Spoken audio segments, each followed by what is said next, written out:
तू पढ़ाई कर।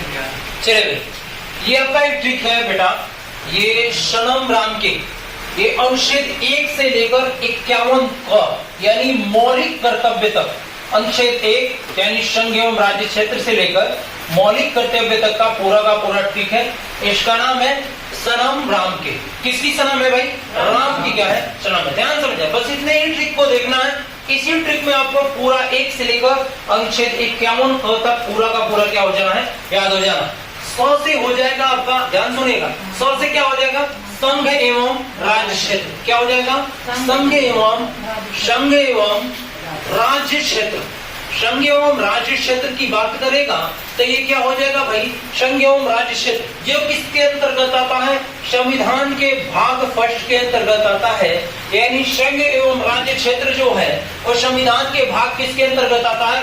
1 के अंतर्गत आता है। और आपके परीक्षा में पूछा जाता है कि संघ एवं राज्य क्षेत्र जो है किस देश के संविधान से लिया गया है? तो ये लिया गया है कनाडा के संविधान से। किस देश के संविधान से लिया गया है? तो कनाडा के संविधान से लिया गया है।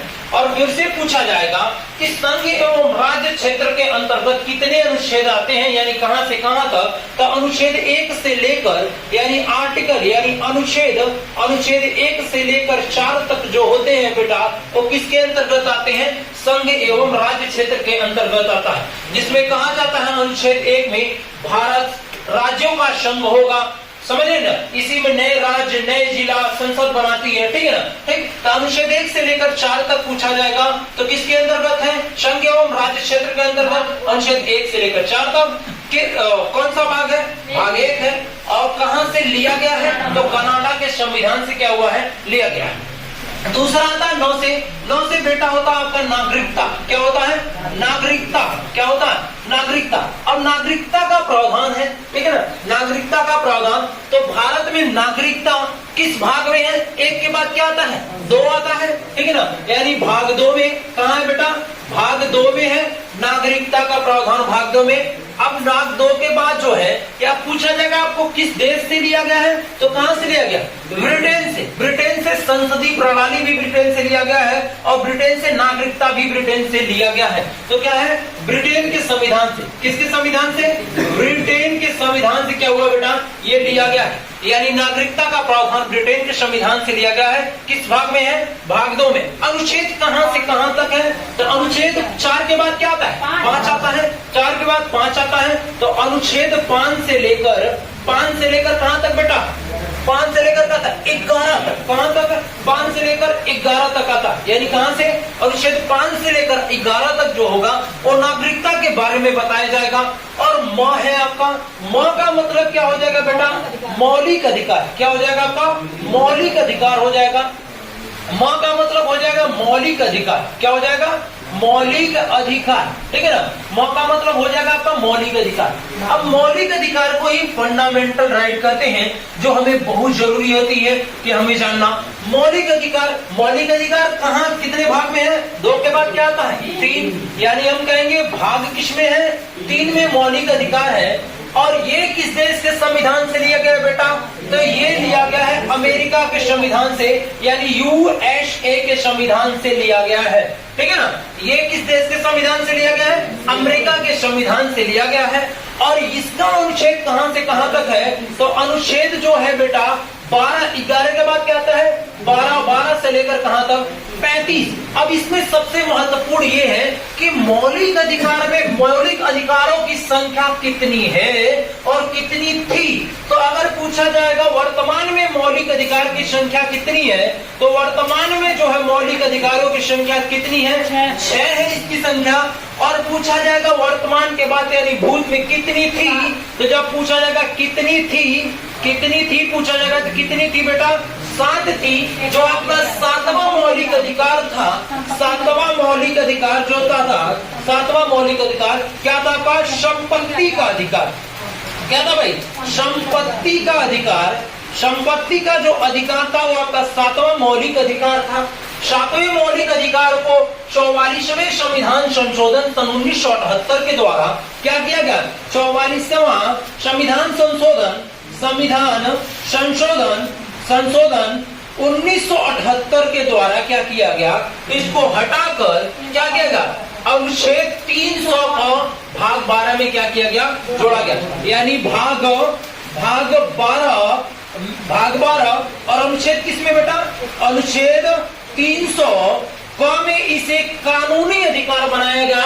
अगर आपके परीक्षा में पूछा जाएगा कि संपत्ति का अधिकार कैसा अधिकार है, तो आप कहेंगे यह एक वैधानिक अधिकार है, यानी कानूनी अधिकार है। आपके परीक्षा में बार बार पूछा गया है प्रश्न कि 44 किस संविधान संशोधन के द्वारा 7वां मौलिक अधिकार को हटाया गया, तो 7वां मौलिक अधिकार जो है क्या है, आपके संपत्ति के अधिकार, जो 7वां मौलिक अधिकार उसको क्या किया गया, हटाया गया। 44वां संविधान संशोधन सन 1978, 42वां संविधान संशोधन 76 होता है, याद रखिएगा। ऐसे याद करना है, 4 और 4 कितना होता है, 8 होता है, इसलिए अंतिम में क्या आएगा, 8 आएगा।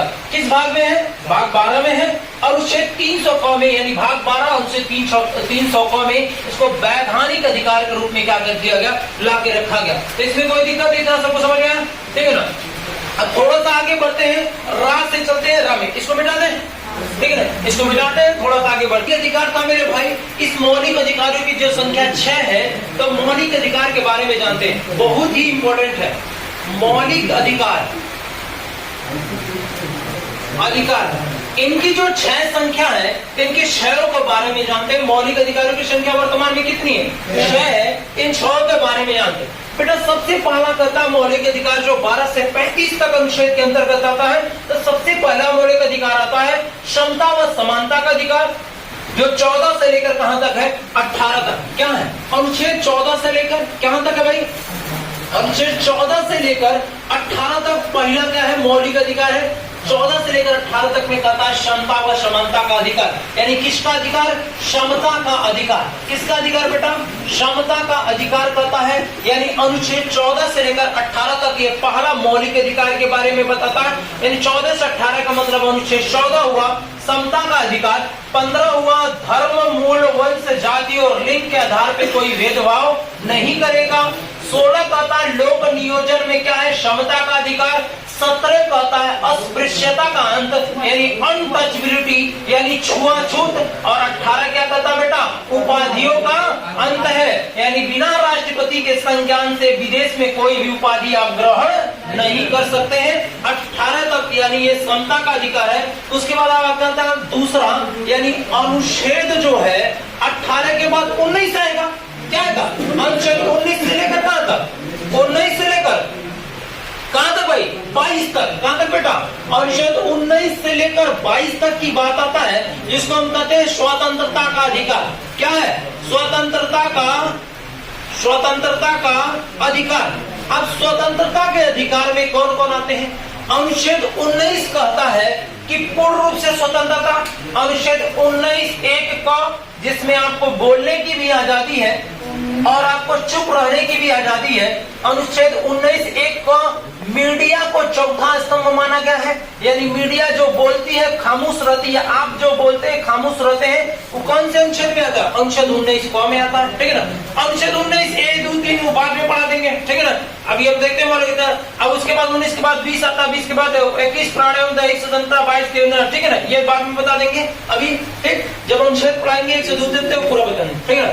अब क्या करते हैं, तीसरा अब आता है आपका अनुच्छेद तीसरा, मौलिक अधिकार की तीसरी की संख्या।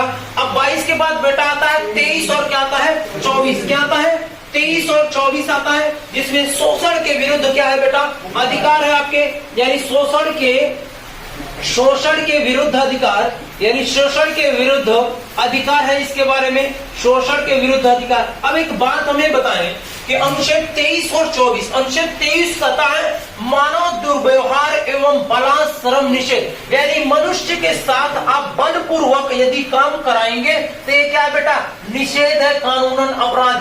24 में कहा जाता है 6 से 14 वर्ष तक के बच्चों को खतरनाक जगहों पे आप काम नहीं करवा सकते हैं, इसलिए कहा जाता है शोषण के विरुद्ध अधिकार। शोषण का मतलब होता है किसी को आप क्या करते हैं, किडनैप करते हैं, शोषित करते हैं, जबरन काम कराते हैं, समझ नहीं समझ रहे, इसे कहते हैं शोषण के विरुद्ध अधिकार। तो 24 हो गया। उसमें चौथा जो मौलिक अधिकार है वो अनुच्छेद 25 से लेकर कहां तक है बेटा?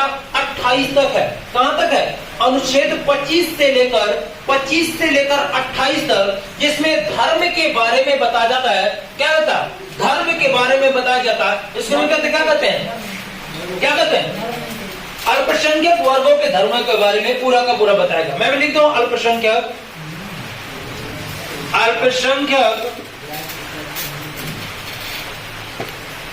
वर्गों के धर्मों के बारे में, ठीक है ना, जिसमें धर्म की आजादी, मतलब साफ साफ कहेगा तो 25 से लेकर 28 तक क्या कहिएगा कि धर्म के बारे में बताएगा। क्या बताएगा?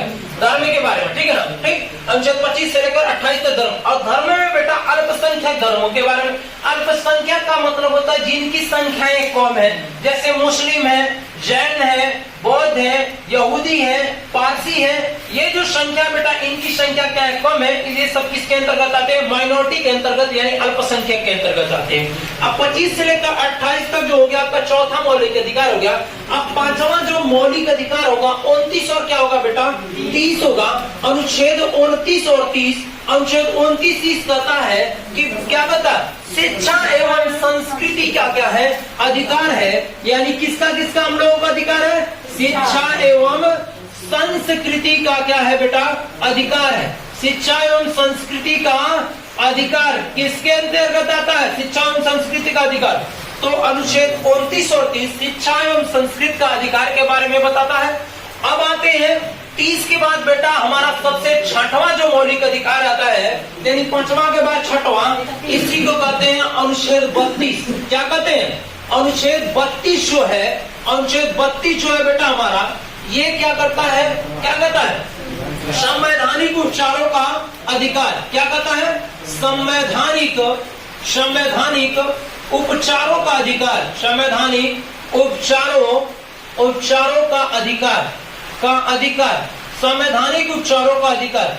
इसी को डॉक्टर भीमराव अंबेडकर साहब ने, यानी बाबा साहब भीमराव अंबेडकर ने संवैधानिक उपचारों के अधिकार को क्या किए? संविधान के आत्मा कहे। सुप्रीम कोर्ट में जो याचिका डाली जाती है, जो सुप्रीम कोर्ट में केस यानी रिट जो दायर की जाती है, अनुच्छेद 32 के तहत क्या की जाती है? रिट दायर की जाती है। और हाई कोर्ट में अनुच्छेद 226 के तहत क्या की जाती है? केस यानी रिट डाली जाती है। आपके परीक्षा में पूछा जाएगा संविधान का आत्मा किसे कहते हैं? बाबा साहब भीमराव अंबेडकर के अनुसार तो अनुच्छेद 32 को कहते हैं। क्या कहते हैं? अनुच्छेद 32 को कहते हैं। अब चलते हैं राज्य के नीति निर्देशक तत्वों पे। मौलिक अधिकारों की संख्या कितनी थी बेटा आपकी? 6 थी। 7 थी, लेकिन है कितना? 6 है। 7वां भी बता दिया गया। अब मौलिक अधिकार के बारे में जितने भी क्वेश्चन थे बता दिया गया। अनुच्छेद 19 के बारे में एक अलग वीडियो बन जाएगा, उसके बारे में देख लीजिएगा अलग से, ठीक है ना। राज्य से मतलब होगा राज्य का नीति निर्देशक तत्व। क्या होगा? डीपीएसपी इसी को बोला जाता है। क्या बोलते हैं? डीपीएसपी बोलते हैं। इसी को हिंदी में कहते हैं राज्य का नीति निर्देशक तत्व। क्या कहते हैं? राज्य का नीति निर्देशक तत्व, यानी राज्य से जो हो जाएगा आपका राज्य का नीति निर्देशक तत्व होगा। अब बताइए मौलिक अधिकार कौन सा भाग था? 3 था। 3 के बाद कौन सा भाग आता बेटा? 3 के बाद आता भाग कौन सा आ जाएगा आपका? 4 आ जाएगा, यानी भाग 4। अब 12 से 35 तक मौलिक अधिकार थे, तो 35 के बाद क्या आते हैं आपके? 36 आते हैं। यानी अनुच्छेद आप कहिएगा, अनुच्छेद जो है आपके 36 से लेकर कहां तक? अनुच्छेद 51 तक जो होंगे वो आपके कौन से होंगे? राज्य के क्या होंगे? नीति निर्देशक तत्व होंगे। राज्य के नीति निर्देशक तत्व किस देश के संविधान से लिया गया है, यानी किस देश से लिया गया है? तो आप क्या कहिएगा कि किस देश के संविधान से लिया गया है? तो आप डायरेक्ट कहिएगा आयरलैंड। क्या कहिएगा? आयरलैंड के संविधान से लिया गया। किसके संविधान से? आयरलैंड के संविधान से लिया गया। अब देखते हैं, आगे चलते हैं। मां से आता है मेरा, मां के बाद क्या आता है? मां के बाद आता है हमारा मूल कर्तव्य। क्या आता है? मूल कर्तव्य, जिसको हम कहते हैं मूल कर्तव्य। क्या होता है? मूल कर्तव्य। मूल कर्तव्य जो है किस देश के संविधान से लिया गया है?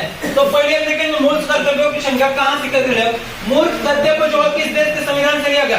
सोवियत संघ रूस से लिया गया है, जिसको हम कहते हैं यूएसएसआर, ठीक है ना, सोवियत संघ रूस से लिया गया, तो हम कहेंगे रूस के संविधान से लिया गया। किस संविधान से? रूस के। पूरा नाम है सोवियत संघ, ठीक है ना, पहले था सोवियत संघ, अब रसिया, तो रूस के संविधान से लिया गया है।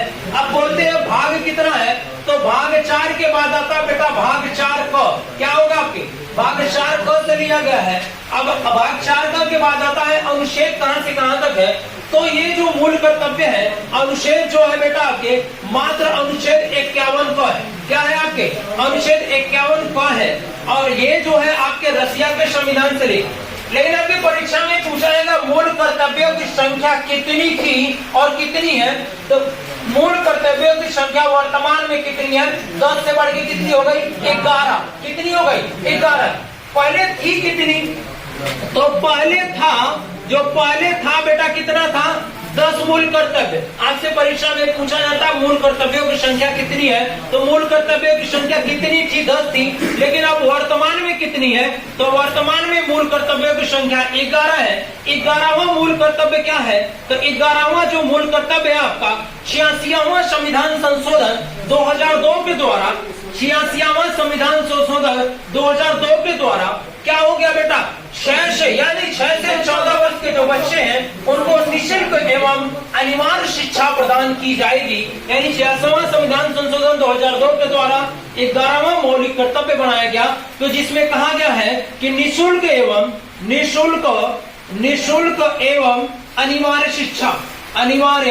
अनिवार्य शिक्षा राज्य प्रदान करेगी। कौन प्रदान करेगा? राज्य प्रदान करेगी। इसको लागू करने वाले भारत के प्रधानमंत्री कौन थे भाई? अटल बिहारी वाजपेयी साहब थे। आपसे पूछा जाएगा कि मौलिक कर्तव्यों की संख्या कितनी थी, तो 10 थी, और वर्तमान में कितनी है? 11 है। तो 11वां मौलिक कर्तव्य कौन है? निःशुल्क एवं अनिवार्य शिक्षा राज्य प्रदान करेगी। 86वां संविधान संशोधन सन 2002 के द्वारा अटल बिहारी वाजपेयी के शासनकाल में क्या किया गया? 11वां मौलिक कर्तव्य को शिक्षा का अधिकार बनाया गया। समझ गया ना? कोई दिक्कत है किसी को? पूरा का पूरा इसमें पूरा